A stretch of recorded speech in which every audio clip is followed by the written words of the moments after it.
Travou. Oi, gente. Boa tarde. Hoje o assunto é núcleos da base. Vocês vão ver que é um assunto até rapidinho. Eu sigo vocês seguirem. Eu não sei que ordem vocês estão assistindo os vídeos. Mas eu sugiro vocês seguirem na ordem que eu vou postando mesmo, para facilitar o entendimento. Por exemplo, para falar dos núcleos da base aqui, seria legal se vocês tivessem já assistido o controle motor pelo córtex, sabe? Então, para fácil entendimento. Vai ficar faltando eu gravar visão, audição, sistema límbico e funções da medula. Entre todos esses, provavelmente o que eu vou gravar por último deve ser funções da medula, porque esse está extremamente gigante, deu 15 páginas. Então, assim, eu sinceramente estou até considerando se eu vou gravar ou se eu mesma vou estudar isso. Para depois eu falar sobre fármaco, que vai ser antibacterianos, antifúngicos, antiaginosos, antidiabéticos e antilipidêmicos, eu acho que não cai. Então tá, né? Vamos voltar aqui. Quando a gente fala de núcleos da base, eu não sei se vocês lembram, mas quando a gente estava, eu pelo menos no meu resumo, quando eu estava estudando sobre diencéfalo, tinha uma parte lá que estava com o nosso cérebro num corte coronal, e dava para ver próximo dos ventrículos laterais que tinha algumas estruturas com substância cinzenta ali próximo, e a gente sabe que a periferia do nosso cérebro é substância cinzenta, e a partir do momento que vai se aproximando para o núcleo, né, para o centro, assim, é bainha de melanina, né, substância branca. Então, e quando eu reparei que tinha pequenas substâncias cinzentas, eu vi o nome e justamente são esses. São os nossos núcleos da base. Então, os núcleos da base, ou se não até mesmo chamado de gânglios da base, eles são massas de substâncias cinzentas, tá? Localizadas profundamente nos nossos hemisférios cerebrais.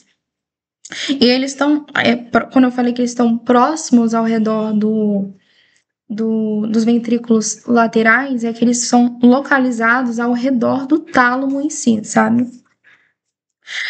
Esses núcleos da base, quais são eles?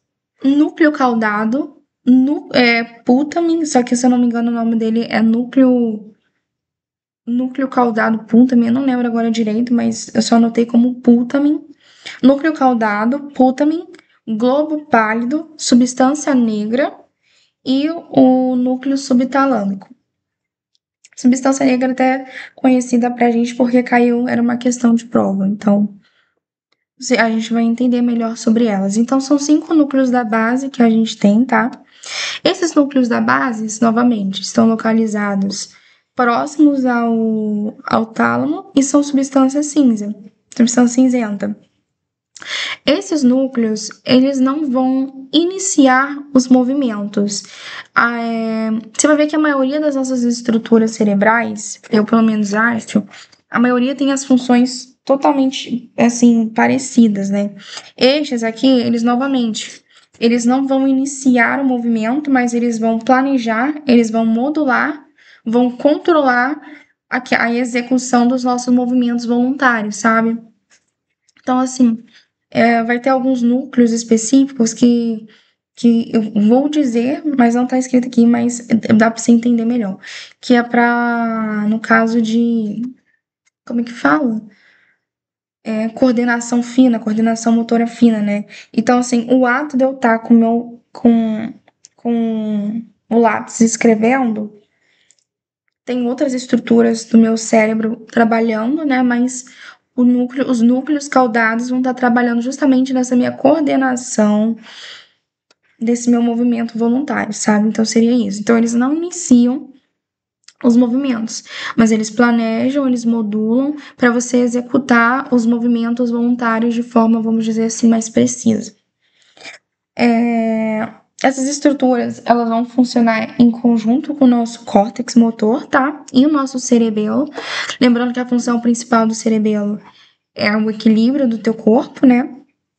E o córtex motor está relacionado justamente com essa coisa de motricidade, que eu falo, que é o nome? Motricidade. Acho que motricidade é o nome. Então, os núcleos caudados vão atuar junto com o córtex cerebral, córtex motor, e com o cerebelo em si. Eles vão formar um sistema que a gente chama de sistema do controle motor extrapiramidal. Por que extrapiramidal? Porque eles vão passar fora das pirâmides, né? Eles não vão envolver as pirâmides, as vias piramidais, no caso.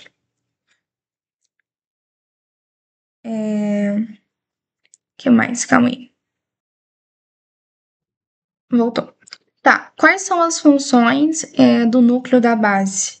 Falei a função geral, mas aqui tem algumas mais específicas. Ó, ele vai regular a intensidade, a direção e sequência dos movimentos, inicia e cessa movimentos voluntários de maneira harmoniosa, né, de maneira controlada, vamos dizer assim. Ele vai inibir movimentos indesejados e participa do processo cognitivo ligados ao planejamento motor e ao comportamento motivacional. Então, de maneira resumida, eles vão controlar a seus movimentos voluntários de maneira mais precisa. Eles não iniciam, eles apenas vão melhorar, vamos dizer assim, seus movimentos voluntários. Novamente, quais são os principais núcleos que a gente tem? Núcleo caudado, putamen, globo pálido, substância negra e núcleo subtalâmico.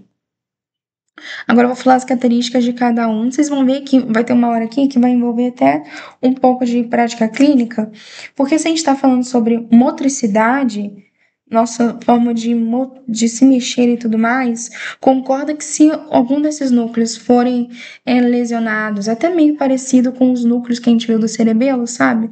Então, concorda comigo que se esses núcleos forem lesionados, você vai ter como que fala? Gente, como que fala? Um distúrbio de movimentação, tipo a doença do Parkinson, tipo a Coreia, sabe, tudo mais. Então, eu vou depois até falar sobre essas lesões, o que cada um vai causar e tudo mais. O núcleo caudado. Caudado é com C, inicia com C. Por que eu tô falando isso? Porque o núcleo caudado, ele vai formar uma estrutura em C mesmo, vai formar uma estrutura em C com a sua cabeça, com o corpo e com a sua cauda. Eu queria vou tentar ver se eu acho a imagem. Eu acho que aqui tem, calma, Eni. Talvez aqui na imagem não dê pra ver um C. Eu concordo que eu também não vejo, né? Mas é aquela coisa, né? Igual o hipotálamo. Onde que o hipotálamo é igual um cavalo, né? Mas olha só. Anatomia aqui, ó. Aqui, a gente tem, ó, esses trenzinhos aqui seriam os ventrículos laterais, certo? E aqui, mais ou menos aqui assim, seria o tálamo. Aqui, grudado nos ventrículos laterais, que seria o nosso núcleo caudado, sabe? Deixa eu ver se eu acho outro. Aqui, ó, núcleo caudado. Tá dando reflexo. Núcleo caudado, aqui seria o tálamo. Aqui, esse aqui na frente, seria o nosso núcleo globoso, ou se não, núcleo globoso, não, perdão, núcleo pálido do núcleo lentiforme, é o núcleo pálido. Aqui na frente dele, aqui, ó, seria o nosso núcleo, como é o nome? Puntiforme, né, o púltame. Núcleo púltame, não é puntiforme, não. E aqui embaixo, esse pequenininho aqui, ó, seria seria a cauda do núcleo caudado, inclusive. Loucura. Deixa eu ver se eu queria achar uma imagem melhor. Deixa eu tentar achar uma imagem melhor. Infelizmente, não tem uma imagem melhor, não. Vai ter que ser aquela mesmo. Então, o núcleo caudado, ele vai ter um formato de C, justamente pela sua cabeça, pelo teu corpo e pela tua cauda, né? Então, tá vendo? Tudo C. Cabeça, corpo, cauda. Tudo começa com C, por isso caudado. E ele vai estar acompanhando o contorno lateral dos ventrículos laterais, ou seja, eles vão estar lateralmente aos ventrículos laterais que a gente tem, tanto que eu mostrei lá na imagem. E o núcleo caudado, ele está ligado diretamente com com o córtex pré-frontal, sabe? Qual que é a função desse núcleo caudado? Ele vai participar do movimento, participa do controle cognitivo do movimento. Só lembrar da função do córtex pré-frontal, né? Porque tá grudado, está relacionado, então acaba auxiliando na função dele. Então a função dele é parecida com o córtex pré-frontal. Ou seja, ele vai participar do controle do planejamento, da decisão de quais movimentos serão realizados de acordo com o objetivo da ação. Ato de escrever.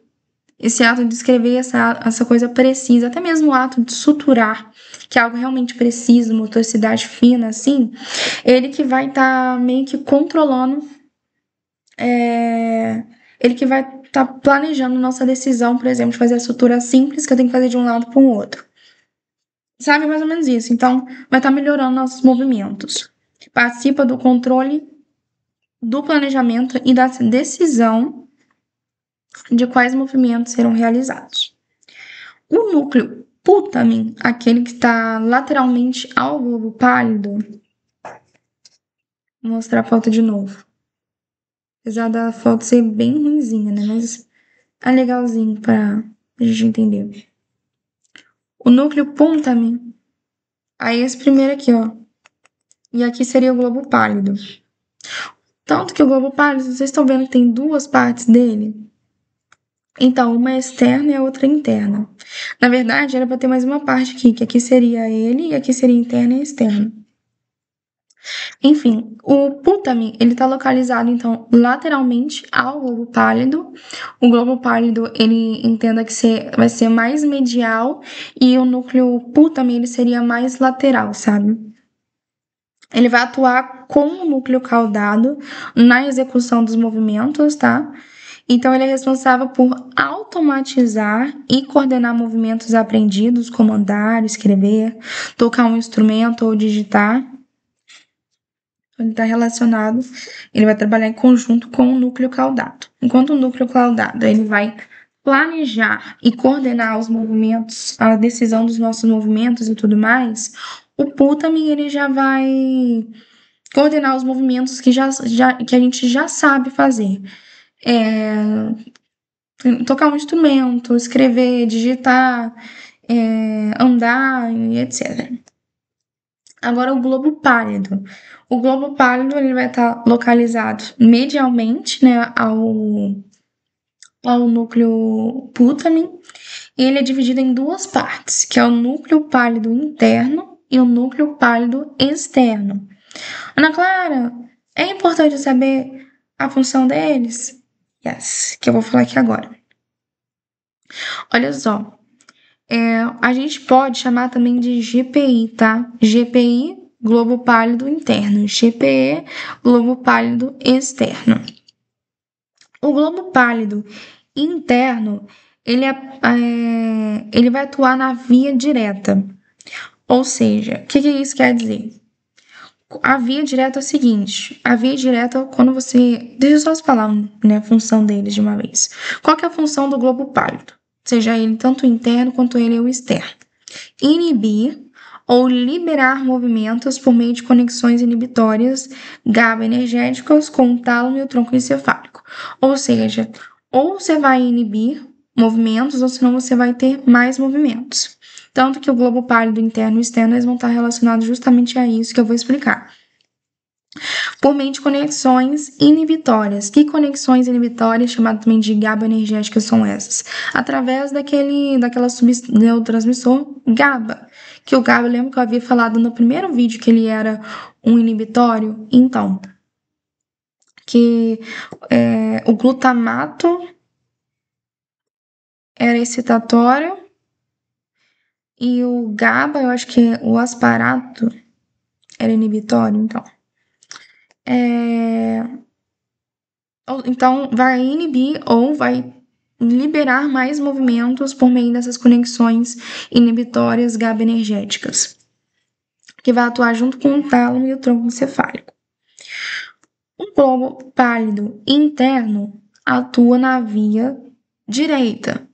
Via direita não, via direta. Ou seja,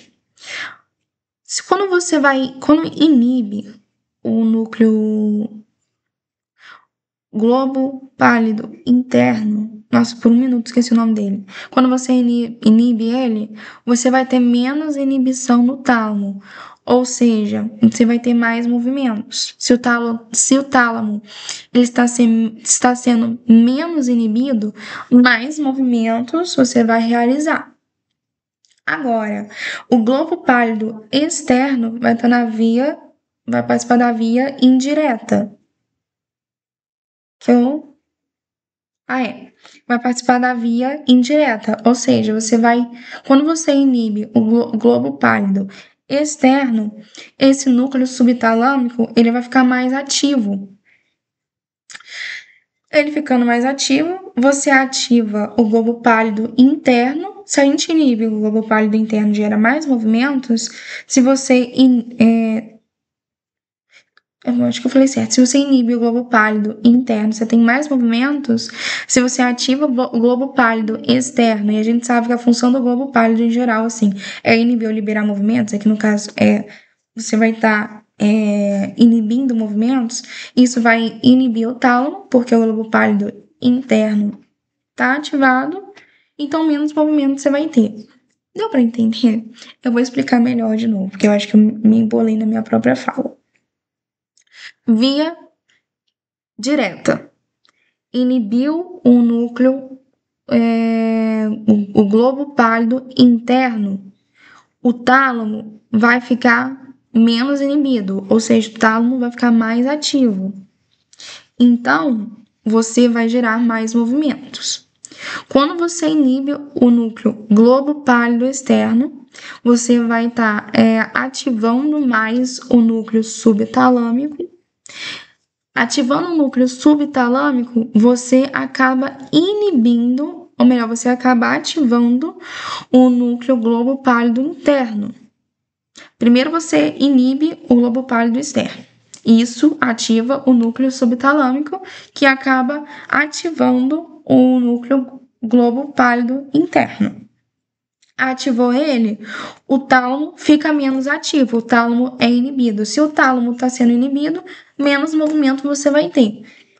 Eu acho que agora foi, sabe? É meio confuso assim, mas se vocês anotarem o segmento dessas ordens, aí eu acho que dá para vocês pegarem e compreender melhor. Quando você tem uma lesão no núcleo globo pálido, quando ele é lesionado, vai gerar movimentos involuntários, tá? Lentos e contorcidos, que a gente chama até de atetose. Então, se você lesiona o globo pálido, você tem atetose. Já adiantando, mas eu vou voltar a falar disso mais pra frente.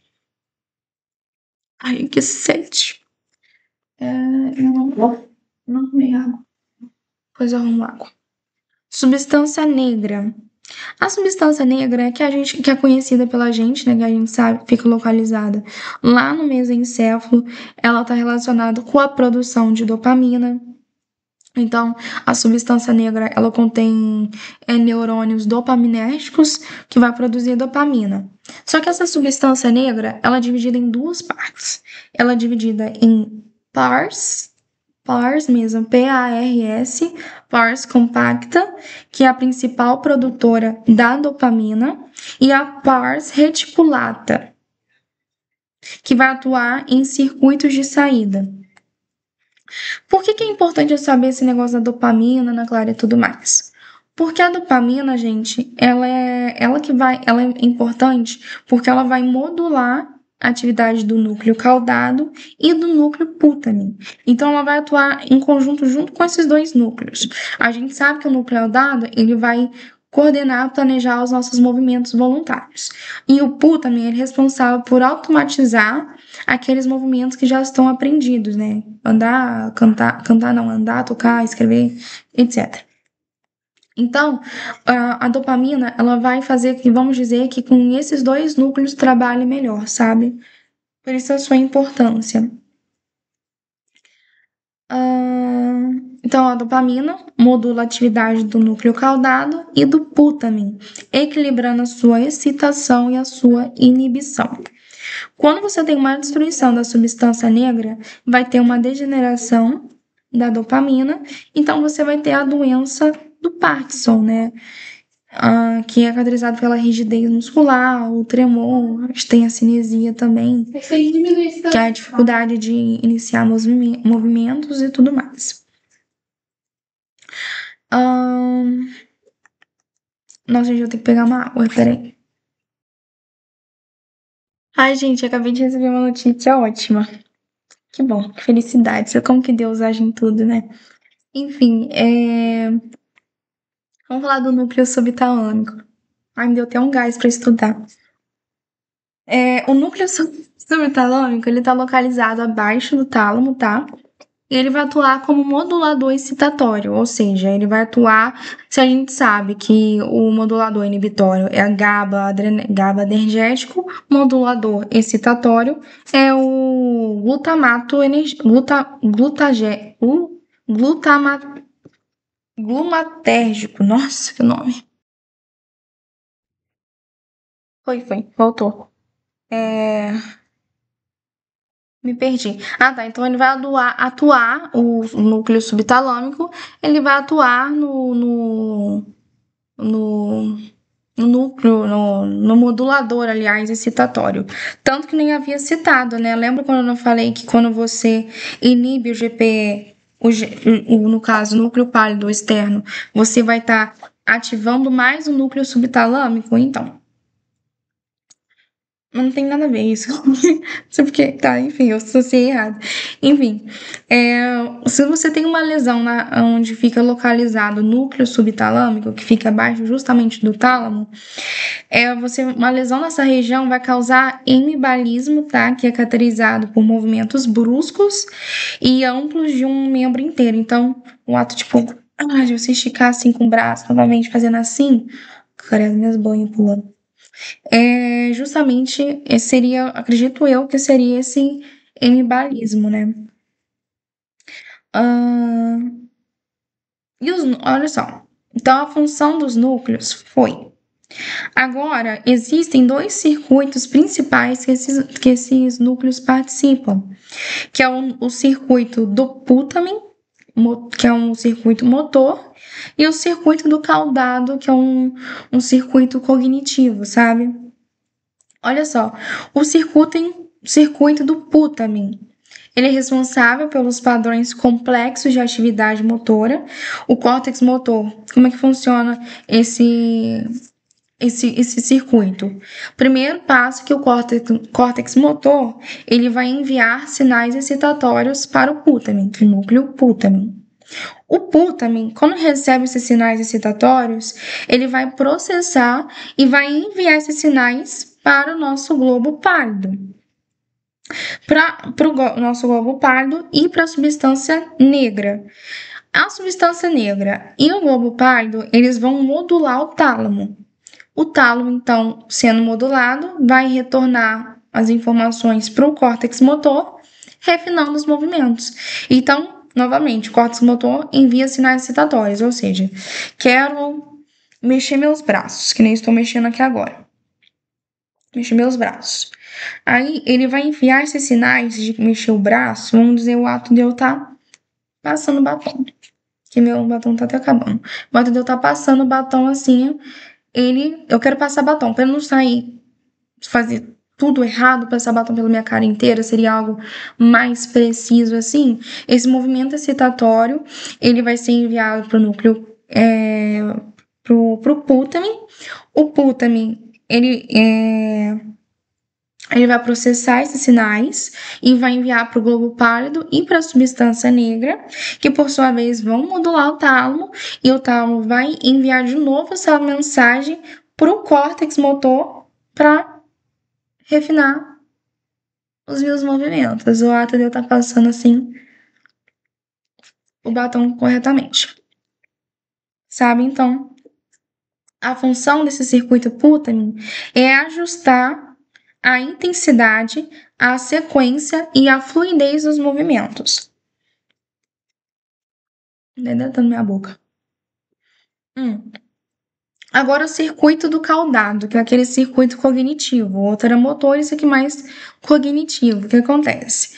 Esse circuito do caudado, ele atua no controle cognitivo da atividade motora, ou seja, ele vai estar naquela parte de você de você planejar o movimento, os movimentos voluntários, vamos dizer assim. É a função lá do núcleo caudado. Hum. É, o córtex de associação, lembra que eu falei que existem alguns córtex de associação? Tem o córtex pré-frontal, tinha o córtex de associação do sistema límbico e tudo mais. Por isso que eu falei que seria interessante se vocês assistissem o controle, as funções corticais, né? Eu falei controle motor pelo córtex primeiro, mas é as funções corticais.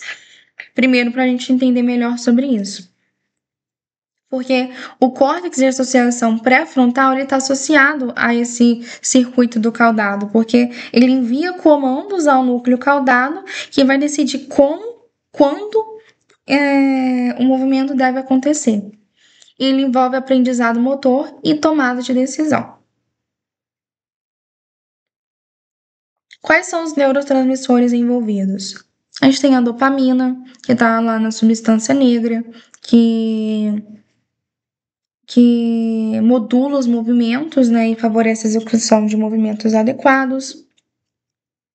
A gente tem o GABA, que ele é inibitório, ele tá lá no núcleo caudado, lá no putamen, então, tipo, ele vai atuar inibindo e regulando o excesso de movimentos da atividade motora. Tem a acetilcolina, que ela é excitatória, só que ela é da parte excitatória do córtex. Tem o glutamato, que também é excitatório. Tem outros neurotransmissores que eu já vi falar sobre eles, que é a serotonina, noradrenalina, encefalina e etc.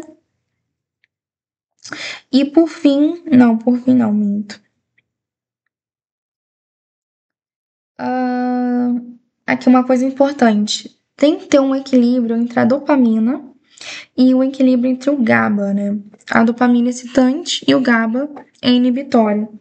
Porque se você tiver um desequilíbrio entre eles, você vai ter os distúrbios dos movimentos. E eu vou falar justamente desses distúrbios de movimentos aqui. Vou falar de 3 em específico, 4. De 4 em específico, que vai ser a tetose, que está relacionada com o globo pálido, lesão do subtálamo. No caso, você tem uma lesão no globo pálido, você vai ter uma tetose. Uma lesão no subtálamo, você vai ter um hemibalismo, aquele ato de movimentos amplos assim. Uma lesão do putamen, coreia, e uma lesão da substância negra, doença do Parkinson. A tetose, você vai ter movimentos lentos, vai ser movimentos de contorção, são movimentos involuntários também. No caso, aqui, ai, que preguiça, mas tá escrito decorrentes da falta de inibição adequada do tálamo, que causa essa tetose. Então, o tálamo, ele não. Lembra que eu falei que ou ele é inibido ou ele é excitado. A tetose, no caso, é a falta de inibição. Então, o tálamo ele tá em constante atividade, assim. O hemibalismo são movimentos amplos, súbitos e involuntários dos membros, causados por uma superexcitação motora contralateral, tá? A lesão do putamen causa uma coreia, que são aqueles movimentos rápidos e desordenados, que a gente viu até a coreia em prática clínica, que é parecido como se fosse uma sacudida de corpo. Um exemplo clássico que a gente tem da Coreia é na doença de Huntington. Essa doença aí. E a doença de Parkinson, que é uma lesão na substância negra, então você vai ter a falta de dopamina, que vai ter a degeneração desses neurônios dopaminérgicos, então, consequentemente, diminui a dopamina, então você vai ter uma rigidez muscular, tem a cinesia, tremor, etc. E, por fim, agora sim, por fim, já não tô aguentando mais falar, os núcleos, eles não agem sozinhos, obviamente. Eles vão atuar junto com o córtex motor e o cerebelo. O córtex motor, inicia o movimento, inicia o comando voluntário, né? Inicia o comando do movimento voluntário. O núcleo da base, eles vão planejar e vai regular esses movimentos. E o cerebelo, ele vai fazer o ajuste fino, a correção e o equilíbrio desses movimentos, sabe? Que o núcleo da base vai meio que planejar a sequência, a intensidade e a direção. O cerebelo faz o ajuste fino, né? Você ter aqueles movimentos finos, além de corrigir os erros. E os núcleos da base é isso. Qualquer dúvida, então, deixa nos comentários, tem meu WhatsApp, me manda mensagem, que eu tentarei responder vocês. Um grande beijo e até a próxima.